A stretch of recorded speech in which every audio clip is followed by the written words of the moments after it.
Électrochoc, le podcast des électrons libres.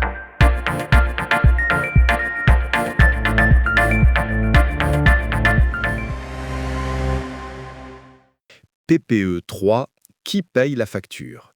Aujourd'hui, nous allons parler d'énergie, de notre avenir électrique et surtout de la stratégie de la France pour les 10 prochaines années. Bonjour Max, bonjour à tous. C'est un sujet absolument crucial. La France vient de dévoiler sa nouvelle feuille de route énergétique, la fameuse Programmation pluriannuelle de l'énergie, ou PPE 3, et elle fixe des objectifs très ambitieux. Très ambitieux, c'est le mot. L'idée, c'est de réduire massivement notre dépendance aux énergies fossiles, comme le pétrole ou le gaz, et d'augmenter la part de l'électricité décarbonée dans notre consommation. On parle de 60% en 2030 et même 70% en 2035. Et pour y arriver, le grand retour en grâce, c'est le nucléaire. La PPE 3 met l'atome au cœur de la stratégie. Fini le temps où l'on parlait de fermer des réacteurs. Maintenant, on veut optimiser le parc existant pour qu'il produise plus. Et surtout, on confirme la construction de 6 nouveaux réacteurs EPR2 avec une option pour 8 de plus. C'est un virage à 180 degrés par rapport à la politique précédente. En parallèle, on continue de développer les énergies renouvelables, comme le solaire et l'éolien, mais de manière un peu plus mesurée que ce qui était envisagé avant. On sent une volonté de donner des gages un peu à tout le monde. Exactement. Et c'est là que ça devient intéressant. On a l'impression d'assister à un grand concours de gigawatts. Combien de nouveaux réacteurs, combien de parcs solaires? On se focalise énormément sur la capacité de production future. Et pendant ce temps, il y a un éléphant au milieu de la pièce, un très gros éléphant. Chaque année, la France dépense environ 60 milliards d'euros pour importer du pétrole, du gaz et du charbon. 60 milliards, c'est une somme colossale qui part littéralement en fumée. Et c'est ça le vrai enjeu. Le débat se concentre sur comment produire plus, mais il oublie la question essentielle.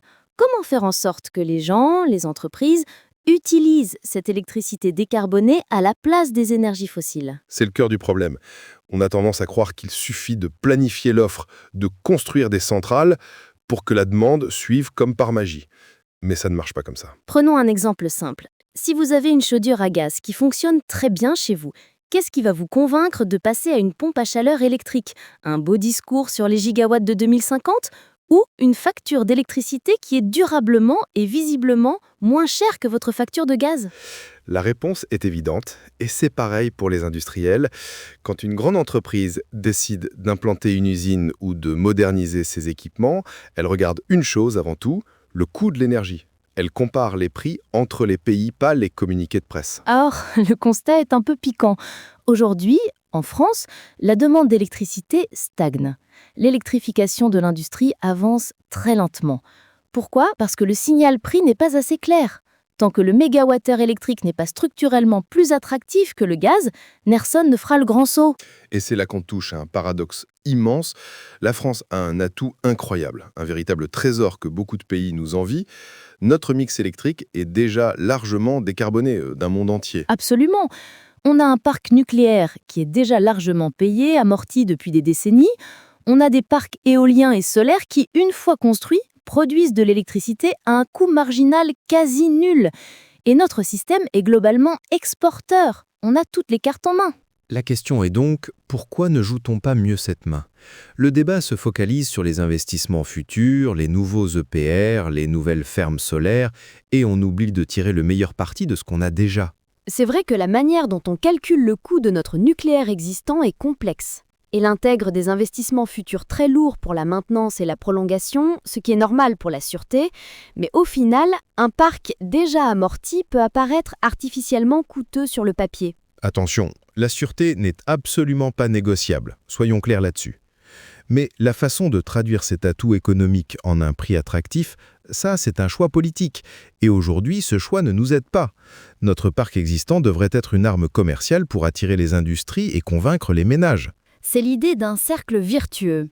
Si on commence par rendre notre électricité existante imbattable en termes de prix, que se passe-t-il? Eh bien, la demande va décoller.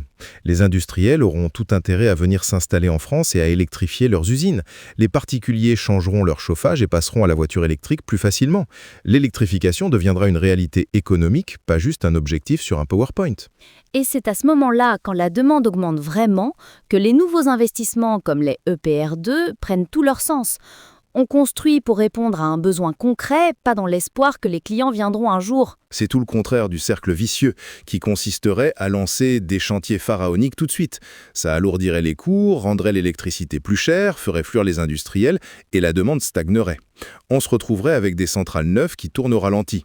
Le vrai courage politique, finalement, ce n'est peut-être pas d'annoncer des chiffres impressionnants de gigawatts, c'est de poser la question qui fâche.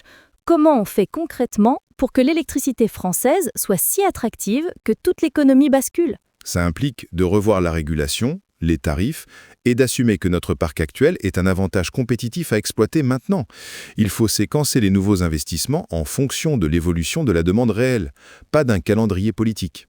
Si on réussit ça, alors oui, la transition énergétique se fera naturellement. Les 60 milliards d'euros qu'on envoie en France chaque année pour acheter des fossiles commenceront enfin à diminuer. Et là, l'arrivée de nouvelles capacités de production aura tout son sens. En somme, il ne suffit pas de planifier l'offre, il faut d'abord créer le mouvement. Et ce mouvement, il est tiré par une seule chose, un prix de l'énergie compétitif et visible. C'est la clé de tout. Soutenez les électrons libres. Abonnez-vous sur lel.media.